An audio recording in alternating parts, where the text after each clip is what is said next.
যে তারেক রহমানকে ওপর যে আশাটা করেছিলাম সে আশাটা কিন্তু ভঙ্গ হচ্ছে, প্রতিদিন ভঙ্গ হচ্ছে। তার চুপ করে থাকা, দীপু দাসের আসামির মুক্তি পাওয়া এবং এই যে এই যে আওয়ামী লীগকে নিষিদ্ধ করা, এইসব এইসব অগণতান্ত্রিক কাজ, তিনি অগণতান্ত্রিক কাজ করছেন। কেউ কেউ বলছে ইউনূসের সঙ্গে চুক্তি হয়েছে। আরে তুমি প্রধানমন্ত্রী হয়েছো, তুমি কি চুক্তি হয়েছো সেগুলোকে মানবে, নাকি নাকি গণতন্ত্র রক্ষা করবে, নাকি দেশের উন্নতি করবে? মানুষ এবার নির্বাচনে জামাতকে মানে ঠেকানোর জন্য বিএনপি কে ভোট দিয়েছে। তো প্রধানমন্ত্রী তারেক রহমান তো একেবারে মুখে কলু পাটে এটে বসে আছেন, চুপটি করে বসে আছেন, একটি টু শব্দটি করছেন না। ওদিকে সংবিধানের যে কাটাছেঁড়া করা সেগুলো করছে, আওয়ামী লীগকে নিষিদ্ধ করছে, সে তার যা করার সে তো করেই যাচ্ছে। তো কি লাভটি হলো? কোনো লাভই হয়নি, কারণ মব সন্ত্রাস যেটা ছিল, যেটা অরাজকতা মব সন্ত্রাস ইউনূসের আমলে ছিল, সেটা আমি ভেবেছিলাম যে নির্বাচিত কোনো সরকার এলে সেটা বোধহয় বন্ধ হবে। এমনকি স্বরাষ্ট্রমন্ত্রীও তো ঘোষণা করেছিলেন মব সন্ত্রাস বন্ধ হবে। কোথায় বন্ধ হলো? শাহবাগে গণপিটুনিতে মানুষ আহত হচ্ছে, নিহত হচ্ছে, ওদিকে সুফি একজন সাধককে কুপিয়ে মেরে ফেলা হলো। তো মব সন্ত্রাস তো চলছে, ধর্ষণ চলছে, মব সন্ত্রাস চলছে, কিছুই তো বন্ধ করছে না। খালি এই একে ভাতা দিয়ে ওকে ভাতা দিয়ে কি এইভাবে কি দেশের দেশকে সভ্য বা স্থির করা যাবে, বন্ধ করা যাবে, সন্ত্রাস মুক্ত করা যাবে? আবার এদিকে দীপু দাসকে দেখলাম আজকে, দীপু দাসকে নৃশংসভাবে হত্যা করেছে যে পাষণ্ডগুলো, যে যে যে জিহাদিগুলো, সেই প্রধান আসামিকে জামিন দেওয়া হয়েছে। ওদিকে চিন্ময় কৃষ্ণ দাসকে এখনো জামিন দেওয়া হয়নি। আরেকটি মামলা দিয়েছে। তার কি দোষ ছিল? কোনো দোষ ছিল না, কোনো দোষ ছিল না। কোনো দোষ ছাড়াই একজন একজন মানুষকে জেলে আটকে রাখা হচ্ছে এবং আওয়ামী লীগের শত শত শত হাজারো কর্মী জেলে জেলে আছে। তাহলে নির্বাচিত সরকার এসে কি হলো? ভুয়া মামলা দিয়ে তো এদেরকে জেলে ঢোকানো হয়েছে। আর একটা দলকে নিষিদ্ধ করা হলো কেন? আমি ভেবেছি ইউনূস সরকার করেছে, তারেক এসে সেটা করবে না। তারেক গণতন্ত্রের মাধ্যম দিয়ে এসেছে, গণতন্ত্রকে রক্ষা করা তার দায়িত্ব। একটা দলকে তো নিষিদ্ধ করা যায় না। একটা দলের কেউ যদি অন্যায় করে থাকে সেই অন্যায়ের বিচার হবে। তুমি একটা দলকে নিষিদ্ধ করছো কেন? তুমি কাকে উৎসাহ দিচ্ছ, কাকে শেখাচ্ছ কি? তারপর তো জামাতে ইসলামী, তুমি একটু মানে তুমি যদি মানুষকে সন্তুষ্ট করতে না পারো, তাহলে তো প্রধান বিরোধী দল জামাতে ইসলামী ক্ষমতায় আসবে। ক্ষমতায় এসে তোমাকেও নিষিদ্ধ করবে। যে আইনে তুমি আওয়ামী লীগকে নিষিদ্ধ করেছো সে আইনে তোমাকেও বিএনপিকেও নিষিদ্ধ করবে। থাকবে কি শুধু ইসলামিস্ট পার্টিগুলো এই দেশকে জিহাদিস্তান বানানোর জন্য? জিহাদিস্তান কি অলরেডি হয়নি? অনেকটাই তো হয়েছে। এখন যদি এটাকে এটাকে তোমার করা যায়,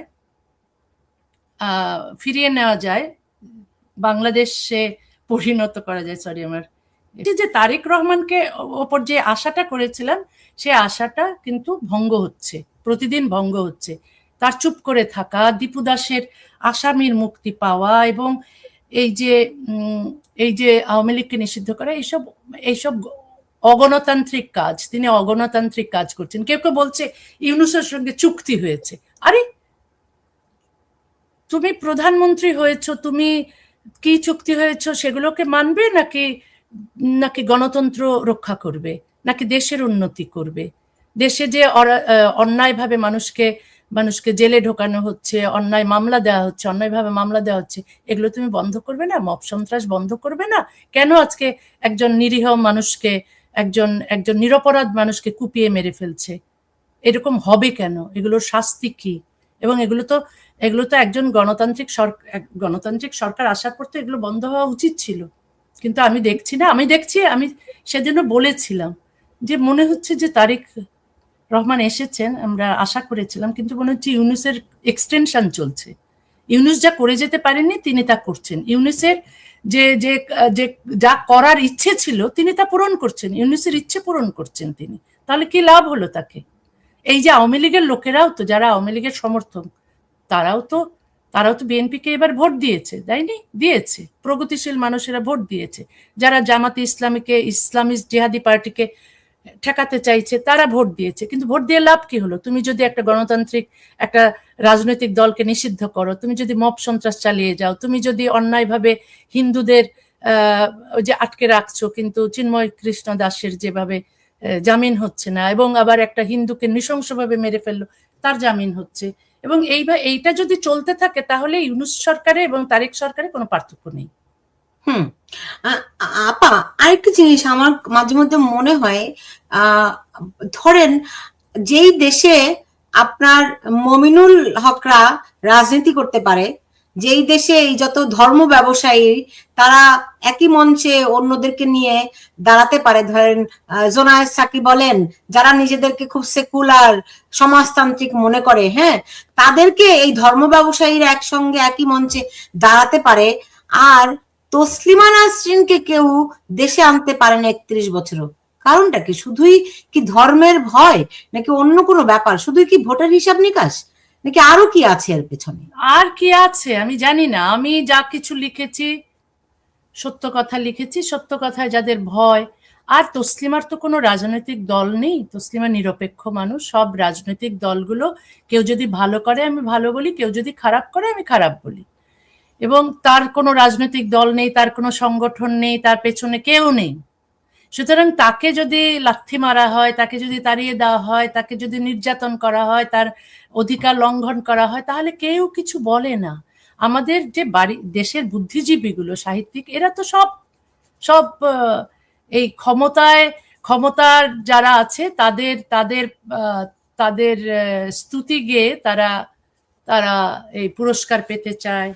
হ্যাঁ, তারা নিজেদের স্বার্থ নিয়ে আছে, তারা তো আর দেশের কোনো মানবাধিকারের কথাও বলছে না, তারা নিজের স্বার্থ ছাড়া অন্য কারো কিছু দেখছে না, না?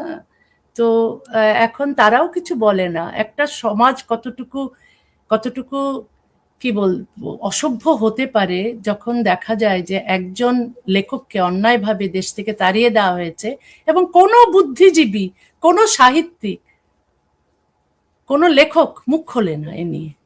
যেন চমৎকার কাজ হয়েছে, তাকে দেশে আসতে দেওয়া হচ্ছে না, তার বই, শুধু তাই নয়, আমার বই কোনো পাবলিশার প্রকাশ করছে না, আমার বই কোথাও বিক্রি হতে পারবে না, আমার সব বই তো নিষিদ্ধ নয়, আমার 5টা বই নিষিদ্ধ করেছে বিভিন্ন বাংলাদেশ সরকার। হাসিনা করেছে একটা, আর 4টে করেছে খালেদা জিয়া। এসবের বিরুদ্ধে কোনো লেখক বুদ্ধিজীবী কিছু বলেছে যে বই কেন ব্যান হবে? না।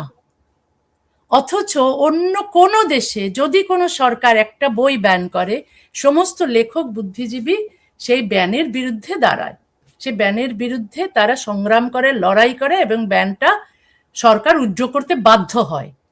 আমার কেন এত 30 বছর ধরে আমার বই মানে নিষেধাজ্ঞা বহাল রয়েছে? যেহেতু কেউ ব্যানের বিরুদ্ধে কথা বলে না। অ্যান্টি আওয়ামী লীগ, অ্যান্টি হাসিনা সেই ইউনূস নিষিদ্ধ করতে চেয়েছে বলে বিএনপি কেন সেটাকে নিষিদ্ধ করবে? বিএনপিতে এমন অনেক লোক তো আছে সেকুলার, যে যে যে সদস্যরা বিএনপির সমর্থক সদস্য, এরকম মনে করে যে গণতন্ত্র বজায় রাখা উচিত, কোনো দলকে নিষিদ্ধ করা উচিত নয়। হ্যাঁ, তারাও আজ ভয়ে মুখ খুলতে পারছে না।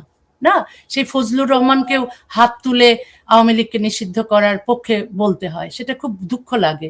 যে যে ফজলুর রহমান বঙ্গবন্ধু এবং জয় বাংলা সবসময় বলে এসছেন তার প্রোপাগান্ডায়, না?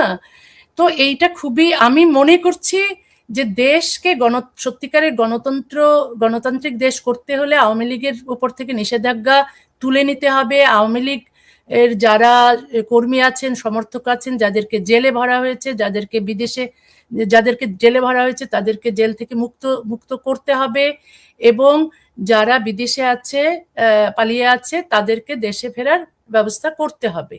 তাহলেই দেশটাকে, এবং আওয়ামী লীগকে, বিএনপি যদি ক্ষমতায়, আওয়ামী লীগকে প্রধান বিরোধী দল হিসেবে থাকতে হবে। আওয়ামী লীগ যখন ক্ষমতায়, বিএনপিকে প্রধান বিরোধী দল হিসেবে থাকতে হবে। তা না হলে এই ভ্যাকুয়ামটায় জায়গা করে নিচ্ছে জামাতে ইসলামীর মতো একটা মানে থিওক্রেসি যারা আনতে চায়, যারা ডেমোক্রেসি পছন্দ করে না বা ডেমোক্রেসিকে মানে না, যারা নারীর অধিকার মানে না, মানবাধিকার মানে না, সে অপশক্তিকে এই এই প্রধান বিরোধী দল হিসেবে রাখা ভীষণ রকম বিপজ্জনক, এবং বাংলাদেশের ক্ষতি হবে এতে। এরা যে সংসদে আছে এতেও যথেষ্ট ক্ষতি হচ্ছে, এবং এদেরকে দূরে সরানোর জন্য, নিশ্চিহ্ন করার জন্য আওয়ামী লীগকে অবশ্যই আওয়ামী লীগের ওপর থেকে নিষেধাজ্ঞা তুলে নিতেই হবে। এছাড়া আর কোনো উপায় দেখছি না আমি। তো বাংলাদেশের মানুষ এইবার বৈশাখে যে বার্তাটি দিল, প্রতিবাদী বার্তা, সেটি কি আপনার মনে হয় এই শাসক গোষ্ঠী বুঝতে পারবে? এই শাসক গোষ্ঠী, আমাদের দেশের শাসকেরা তো আবার বুঝতে পেরে যে এটা সংশোধন করবে এইরকম তো নয়। তারা মনে করে কি তারাই রাজা, তারা যা কিছু তাই করতে পারে, সেই রকমই তো করছে না। এই পৃথিবীতে এই যে ফ্রান্সে যে শুরু হলো, যখন সেকুলারিজমের রাজার শাসন শেষে যখন সেকুলারিজম এলো, সে কি গোটা দেশের লোক চেয়েছিল সেটা? না, গুটি কয় সভ্য, শিক্ষিত, প্রগতিশীল মানুষ চেয়েছিল। আজকে আমেরিকায় যে যে যা কিছু গণতন্ত্র এসেছে, সেই গণতন্ত্র কি সব লোক চেয়েছিল? না। পৃথিবীতে যেখানেই গণতন্ত্র এসেছে, ধর্মনিরপেক্ষতা এসেছে, সে গুটি কয়েক মানুষের ইচ্ছেতে এসেছে, সিদ্ধান্তে এসেছে। সেখানে সমস্ত দেশের মানুষের যদি আমি ওরা কি চায়, অশিক্ষিত, শিক্ষিত করো আগে। আগে তুমি শাসন ব্যবস্থা এমন ভাবে করো যে শাসন ব্যবস্থায় মানুষ শিক্ষিত হতে পারে, শিক্ষিত করো। তো সে কারণে ধর্মনিরপেক্ষতা যেহেতু এটা সবার জন্য মঙ্গলজনক, যেহেতু বিভিন্ন ধর্মের মানুষ বাস করে, সেহেতু ধর্মনিরপেক্ষতা অবশ্যই থাকা উচিত। এবং গণতন্ত্র, আমরা সবকিছু দেখেছি, রাজতন্ত্র দেখেছি, আমরা স্বৈরাচারী তন্ত্র দেখেছি, একনায়কতন্ত্র দেখেছি, আমরা সব শেষে দেখলাম গণতন্ত্র সবচেয়ে ভালো তন্ত্র। সুতরাং গণতন্ত্রটাকে আমরা স্বীকার করে নিয়েছি যে এটা আমরা চাই। সুতরাং গণতন্ত্র থাকুক। যেমন ইসলামিস্টরা কিন্তু গণতন্ত্র চায় না, তারা থিওক্রেসি চায়, তারা ধর্মতন্ত্র চায়। সুতরাং তাদেরকে গণতন্ত্রের মাধ্যমে, তারা গণতন্ত্রকে ব্যবহার করে তারা ক্ষমতায় এসে তারা থিওক্রেসি আনবে, তারা শরিয়া আইন আনবে, তাই না? তারা নারীর কোনো স্বাধীনতা দেবে না, তারা ধর্মীয় আইন আনবে। এখন যে ধর্মীয় আইন আছে, হাসিনা কি করতে পারতেন? হাসিনা এই যে ধর্মীয় আইন, যেখানে নারীর সংসদে শুধু মানে কারিকারি নারী বসালেই তো আর নারীর অধিকারের পক্ষে থাকা হয় না। নারীর অধিকারের পক্ষে যদি তিনি সত্যিই থাকতেন, তাহলে যে ধর্মীয় আইন আছে, যে ধর্মীয় আইন নারীকে সমান অধিকার দেয় না, না দেয় উত্তরাধিকারে, না দেয় এই বিবাহ তালাকে, না, একটা পুরুষ এখনো মানে একাধিক বিয়ে করতে পারে এবং যে কোনো সময় তালাক দিতে পারে, এবং নারীর কোনো অধিকার নেই সমান উত্তরাধিকার পাওয়ার, না। এইসব ধর্মীয় আইন বাদ দিয়ে তিনি করতে পারতেন, সভ্য দেশে যা থাকে তা হচ্ছে সমানাধিকারের ভিত্তিতে, নারী এবং পুরুষের সমানাধিকারের ভিত্তিতে যে আইন, সে আইনটা তিনি আনতে পারতেন। 17 বছর কি করেছেন? মসজিদ মাদ্রাসা তৈরি করা ছাড়া, আর এই নেতাদের তুষ্ট করা ছাড়া, হ্যাঁ, টাকা পয়সা দিয়ে তিনি তো এই কাজগুলো করতে পারতেন। মসজিদ মাদ্রাসার এত উৎপাদন বন্ধ করে তিনি তো সেকুলার স্কুল করতে পারতেন। মানুষ যেন সেকুলার হয়, মানুষ যেন ধর্মনিরপেক্ষ হয়, মানুষ যেন প্রগতিশীল হয়, মানুষ যেন বিজ্ঞান মনস্ক হয়, মানুষ যেন নারীর অধিকারে বিশ্বাস করে, সেই কাজগুলো তিনি করতে পারতেন না? 17 বছর তো অনেক সময়, তিনি করতে পারতেন না? আর কেউ কি করেছে? তার চেয়ে বেশি কি আর কেউ করেছে? এখন কথা হচ্ছে তার চেয়ে বেশি কেউ করেনি, তাহলে তিনি গড্ডালিকা প্রবাহে ভেসেই যান না। তার চেয়ে জামাতে ইসলামী ক্ষমতায় এসে যা করতেন আওয়ামী লীগ তাই করেছে। এখন তার কাছে আমরা প্রগতিশীল মানুষরা আশা করি, আর তো আশা করার বেশি কোনো দল নেই, তার কাছে আশা করি। এবং তার কাছে যখন আমরা আহত হই, আশাভঙ্গ হই, তখন আমাদের কষ্টটা বেশি হয়। আজকে জামাতে ইসলামী যদি রাষ্ট্রধর্ম ইসলামটা বাদ না দেয়, আমরা কিন্তু এত অবাক হব না, আমাদের কষ্ট এত হবে না। কিন্তু হাসিনা যখন ওটা রাখেন, তখন কষ্ট বেশি হয়, কারণ হাসিনা তো সেকুলারিজমের প্রচারটা করেছেন, দেওবন্দি, ওয়াহাবিজম সব এসেছে, এবং এসেই তারা তো দখল করে নিচ্ছে। এখন কথা হচ্ছে যে ইসলামিস্টই হোক, দেওবন্দি হোক বা অন্য ওয়াহাবি হোক, এরা সবাই কিন্তু গণতন্ত্রের বিপক্ষে, নারীর অধিকারের বিপক্ষে, মানবাধিকারের বিপক্ষে। আমাদের সংবিধানে নারীর অধিকার, মানবাধিকার, এগুলো গণতন্ত্র, এগুলো রাখতে হবে। ওরা যা কিছুই করুক, সুফিজমের মধ্যেও ভাগ আছে, কিছু আছে কট্টর, কিছু আছে উদার, না? এখন উদারপন্থীদের আবার এই এই ইসলামিস্টরা পছন্দ করে না, তাদেরকে এই যে কুপিয়ে মেরে ফেলতে পারে, তাই না? এখন আমাদের এখন আপনি বলছেন যে জামাতির, আমরা বিএনপির উপর আশা করি কেন? সামান্য যেটুকু পার্থক্য আছে জামাতে ইসলামের সঙ্গে বিএনপির, এবং সামান্য যেটুকু পার্থক্য আছে জামাতে ইসলামের সঙ্গে আওয়ামী লীগের। জামাতে ইসলামী খুশি ছিল না? আওয়ামী লীগের আমলে তো খুব খুশি ছিল জামাতে ইসলামী। এবং ওই যে এই সফি, কি যেন, সফি আহমেদ, এইসব এইসব কড়া ইসলামিস্ট জিহাদিদের সঙ্গে তো হাসিনার ভালো সম্পর্কই ছিল। এখন কথা হচ্ছে যে এদেরকে বর্জন করতে হবে, সে আওয়ামী লীগ হোক, বিএনপি হোক, এদেরকে বর্জন করতে হবে, ইসলামিস্টদের বর্জন করতে হবে, যারা শরিয়া আইন চায়, যারা খিলাফত চায়, যারা থিওক্রেসি চায়, তাদেরকে বর্জন করতে হবে। না হলে সভ্যতার নাগাল কোনো দলই পাবে না কোনোদিন। আর অশিক্ষিতদের সন্তুষ্ট করার জন্য যদি তারা রাষ্ট্র চালায়, কোনোদিন এই রাষ্ট্র সভ্য হবে না। শিক্ষিত মানুষের মর্যাদা কোনোদিন থাকবে না, কারণ শিক্ষিত মানুষের সংখ্যা অল্প, অশিক্ষিত মানুষের সংখ্যা বেশি, সুতরাং অশিক্ষিত মানুষ যা গিলতে চায় তাই গেলাবো, এটা নয়। তোমার তোমার তুমি যা দেবে তা যেন উপাদেয় হয়, তা যেন সবার জন্য জরুরি হয়, সবার জন্য দেশের মঙ্গল হয়, সেটা করতে হবে।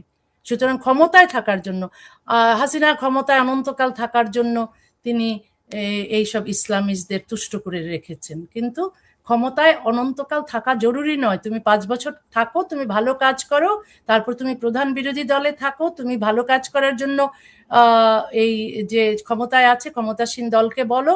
এইভাবেই তো আস্তে আস্তে শুদ্ধতার চর্চা করতে করতে, সভ্যতার চর্চা করতে করতে, দেশের মঙ্গলের, দেশের উন্নতি ঘটাতে ঘটাতে তো আরো উন্নতি হবে।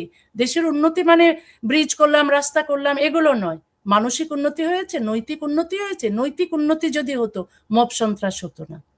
নৈতিক উন্নতি যদি হতো, হ্যাঁ, ধর্মনিরপেক্ষতার আদর্শ যদি কারো শিক্ষা দেওয়া হতো, তাহলে দীপু দাসকে ওইভাবে পুড়িয়ে মারতো না, হ্যাঁ, উল্লাস করতে করতে।